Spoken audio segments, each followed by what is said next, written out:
ನಮ್ಮ ಇನ್ನೊಬ್ಬ political reporter ವಿದ್ಯಾ ನೇರ ಸಂಪರ್ಕದಲ್ಲಿದ್ದಾರೆ. ವಿದ್ಯಾ, ಅಂತೂ ಇಂತೂ 3 ದಿನಗಳ ನಂತರ ಒಂದು 4 ವಾಕ್ಯ ಡಿ ಕೆ ಸುರೇಶ್ ಅವರ ಬಾಯಿಂದ ಹೊರಡಿಸುವಲ್ಲಿ ಯಶಸ್ವಿ ಆದ್ರಿ. ಅಣ್ಣ ತಮ್ಮ ಇಬ್ಬರ ಮೌನವೇ ಅರ್ಥ ಆಗ್ತಾ ಇಲ್ಲ ನನಗೆ. ದಿಲ್ಲಿಗೆ ಹೋದಾಗಿಂದ ಅವರ ಬಾಯಿಂದ ಒಂದು ಶಬ್ದ ಹೊರಗೆ ಬರ್ತಿಲ್ಲ. ಪ್ರಶಾಂತ್ ಏನೋ ಹೇಳಿದ್ರು, ಪ್ರಶಾಂತ್ ವಾಯ್ಸ್ ಬರ್ತಿಲ್ಲ ನನಗೆ. ಆದ್ಮೇಲೆ ಏನು ಮಾತಾಡೋದು? ಏನು ಕೆಲಸ ಆದ್ಮೇಲೆ ಅಂದುಕೊಂಡ ಕೆಲಸ ಆದ್ಮೇಲೆ ಮಾತಾಡಿ ಏನು ಪ್ರಯೋಜನ ಏನಿದೆ?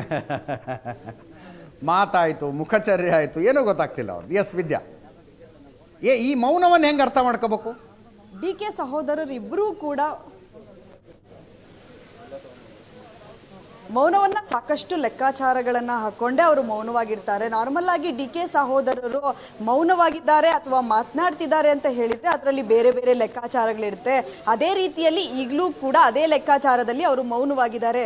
ಸಿಎಂ ಆಗಿ ಪ್ರಮಾಣ ವಚನ ಸ್ವೀಕಾರ ಮಾಡೋವರೆಗೂ ಕೂಡ ಎಲ್ಲೂ ಏನು ಸರ್ಕಾರಕ್ಕೆ ಡ್ಯಾಮೇಜ್ ಆಗದೆ ಇರುವಂತಹ ನಿಟ್ಟಿನಲ್ಲಿ ಇರಬೇಕು ಅನ್ನುವಂಥದ್ದು ಡಿ ಕೆ ಬ್ರದರ್ಸ್ ಅವರ ಒಂದು ನಿರ್ಣಯ ಆಗಿರುತ್ತೆ. ಈ ಕಾರಣಕ್ಕಾಗಿ ಅವರಿಬ್ಬರೂ ಕೂಡ ಮಾತನಾಡದಂತೆ ಇದ್ರು. ಇವತ್ತು ಕೇಳಿದಂತಹ 2 ಪ್ರಶ್ನೆಗಳಿಗೆ ಮಾತ್ರ ಅವರು ಉತ್ತರವನ್ನ ಕೊಟ್ಟಿದ್ದು. ಒಂದು, ದೆಹಲಿಗೆ ಹೋಗ್ತಾರಾ ಅನ್ನುವಂತಹ ಪ್ರಶ್ನೆ, ಅದರ ಜೊತೆಗೆ ಹೈಕಮಾಂಡ್ ನ ನಿರ್ಧಾರ ಏನಾಗಿರುತ್ತೆ ಅದಕ್ಕೆ ಕಾಯ್ದು ನೋಡೋಣ ಅನ್ನುವಂತಹದನ್ನ ಮಾತ್ರ ಅವರು ಹೇಳಿ ಹೊರಟು ಹೋಗಿರುವಂತದ್ದು. ಸೊ ಇದೆಲ್ಲವನ್ನ ನೋಡ್ತಾ ಇದ್ರೆ ಸಿಎಂ ಆಗಿ ಪ್ರಮಾಣ ವಚನವನ್ನ ಡಿ ಕೆ ಶಿವಕುಮಾರ್ ಅವರು ತೆಗೆದುಕೊಳ್ಳುವವರೆಗೂ ಕೂಡ ಇಬ್ರು ಮೌನವನ್ನ ಅನುಸರಿಸ್ತಾರೆ ಅನ್ನುವಂಥದ್ದು ಸ್ಪಷ್ಟ ಆಗ್ತಾ ಇದೆ.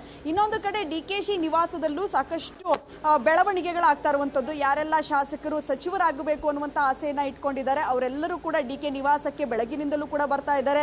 ಅದರ ಬೆನ್ನಲ್ಲೇ ಯಾವಾಗ ಸಿಎಂ ಸಿದ್ದರಾಮಯ್ಯನವರು ಸಚಿವ ಸಂಪುಟದ ಸಹೋದ್ಯೋಗಿಗಳ ಜೊತೆ ಬ್ರೇಕ್ಫಾಸ್ಟ್ ಮೀಟಿಂಗ್ ಅನ್ನ ಮಾಡಿದ್ರು, ಆಗ ಅವರು ಓಪನ್ ಆಗಿ ಹೇಳಿದ್ರು ಡಿ ಕೆ ಶಿವಕುಮಾರ್ ಅವರನ್ನೇ ಸಿಎಂ ಮಾಡಬೇಕು ಅಂತ ಹೇಳಿ ಹೈಕಮಾಂಡ್ ಹೇಳಿದೆ. ಸೊ ಹೈಕಮಾಂಡ್ ನಿರ್ಧಾರಕ್ಕೆ ನಾನು ಕೂಡ ಸಂಪೂರ್ಣವಾಗಿ ಒಪ್ಪಿಗೆಯನ್ನ ಕೊಡ್ತೀನಿ ಅನ್ನುವಂತಹ ನಿಟ್ಟಿನಲ್ಲಿ ಅವರು ಸಹೋದ್ಯೋಗಿಗಳಿಗೆ ಹೇಳಿದ್ರು.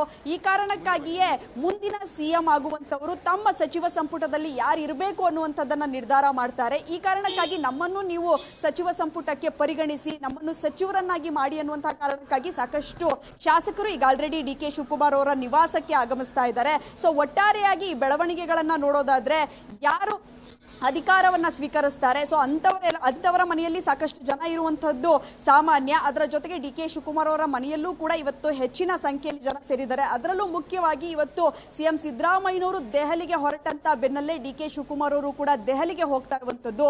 7:30 ಫ್ಲೈಟ್ಗೆ ಡಿ ಕೆ ಶಿವಕುಮಾರ್ ಅವರು ದೆಹಲಿಗೆ ಹಾರ್ತಾ ಇದ್ದಾರೆ. ಸೊ ಡಿ ಕೆ ಶಿವಕುಮಾರ್ ಅವರು ಇವತ್ತು ಹೋಗುವಂತಹ ಪ್ಲಾನ್ ಇರಲಿಲ್ಲ. ಆದ್ರೆ ಅವರ ಗುರೂಜಿಗಳಿರಬಹುದು ಅಥವಾ ಅವರ ಆಪ್ತರಿರಬಹುದು ಬೇಗ ಪ್ರಮಾಣ ವಚನವನ್ನ ಸ್ವೀಕಾರ ಮಾಡಿ ಅನ್ನುವಂತಹ ಸಲಹೆಯನ್ನ ಕೊಟ್ಟಿರುವಂತಹ ಕಾರಣಕ್ಕಾಗಿ ಅವರು ದೆಹಲಿಗೆ ಹೋಗಿ ಒಂದು ಸಚಿವ ಸಂಪುಟದಲ್ಲಿ ಯಾರು ಇರಬೇಕು ಅನ್ನುವಂಥದ್ದನ್ನ ಫೈನಲ್ ಮಾಡುವಂತ ಸಾಧ್ಯತೆ ಇದೆ.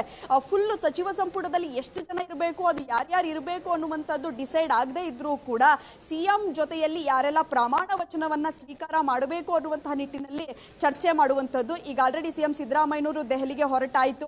ಡಿ ಕೆ ಶಿವಕುಮಾರ್ ಅವರು ಕೂಡ ರಾತ್ರಿ ಅಷ್ಟರಲ್ಲಿ ದೆಹಲಿಗೆ ತಲುಪ್ತಾರೆ. ಹೈಕಮಾಂಡ್ ನಾಯಕರ ಜೊತೆ ಕೂತು ಚರ್ಚೆಯನ್ನ ಮಾಡ್ತಾರೆ. ಮುಂದಿನ ನಿರ್ಧಾರಗಳನ್ನ ಹೇಗೆ ತಗೊಳ್ಬೇಕು, ಸಿಎಂ ಸಿದ್ದರಾಮಯ್ಯನವರಿಗೆ ಯಾವ ರೀತಿಯಾದಂತಹ ಅಧಿಕಾರವನ್ನ ಕೊಡಬೇಕು ಅಥವಾ ಸಿದ್ದರಾಮಯ್ಯನವರು ಯಾವ ರೀತಿಯಾಗಿ ಷರತ್ತುಗಳನ್ನ ಹಾಕ್ತಾರೆ, ಅದು ಮಾಡೋದಕ್ಕಾಗತ್ತಾ ಇಲ್ವಾ ಅನ್ನುವಂತಹ ಚರ್ಚೆಗಳನ್ನ ಇವತ್ತು ರಾತ್ರಿ ಬಹುತೇಕ ಮಾಡುವಂತ ಸಾಧ್ಯತೆ ಇದೆ. ಅಥವಾ ನಾಳೆ ಬೆಳಗ್ಗೆ ಏನಾದರೂ ರಾಹುಲ್ ಗಾಂಧಿ ಅವರು ಅಪಾಯಿಂಟ್ಮೆಂಟ್ ಏನಾದರೂ ಕೊಟ್ರೆ ನಾಳೆ ಬೆಳಗ್ಗೆ ಚರ್ಚೆ ಮಾಡಿ ನಿರ್ಧಾರ ತೆಗೆದುಕೊಳ್ಳುವಂತ ಸಾಧ್ಯತೆ ಇರುವಂತದ್ದು. ಡಿ ಕೆ ಶಿ ಮತ್ತೆ ಸಿದ್ದರಾಮಯ್ಯನವರು ಇಬ್ಬರು ಕೆಪಿಸಿಸಿ ಅಧ್ಯಕ್ಷ ಸ್ಥಾನಕ್ಕೆ ರಾಜೀನಾಮೆ ಕೊಟ್ಟು ಬರ್ತಾರಂತೆ ಅಂತ ಒಂದು ಸುದ್ದಿ, ಹೌದಾ?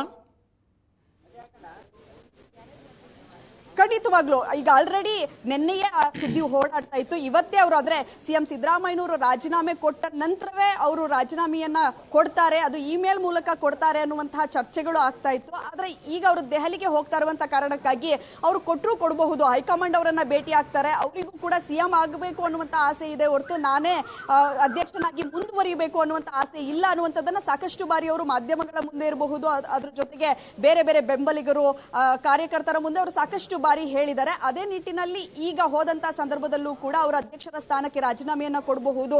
ಅಧ್ಯಕ್ಷರ ಸ್ಥಾನಕ್ಕೆ ಯಾರು ಆಸಕ್ತಿ ಇದ್ದಾರೆ ಅಂತವರು ಕೂಡ ಈಗ ಆಲ್ರೆಡಿ ಲಾಬಿ ಮಾಡೋದಕ್ಕೆ ಶುರು ಮಾಡಿದ್ದಾರೆ, ಲಾಬಿಯನ್ನ ನಡೆಸ್ತಾ ಇದ್ದಾರೆ.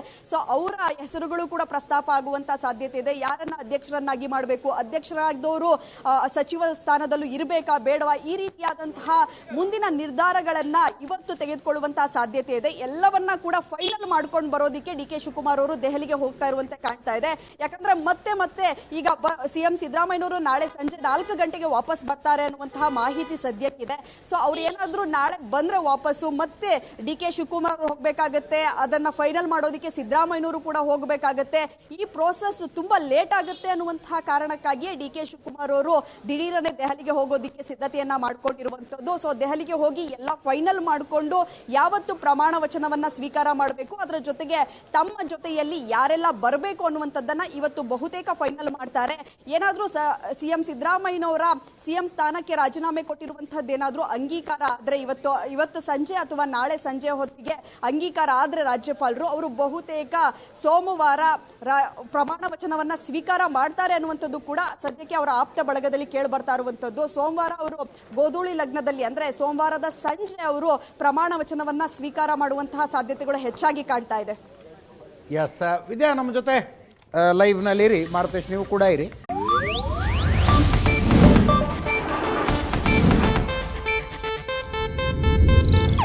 ಇದು ಏಷ್ಯಾನೆಟ್ ನ್ಯೂಸ್ ನೆಟ್ವರ್ಕ್ ಪ್ರಸ್ತುತಿ.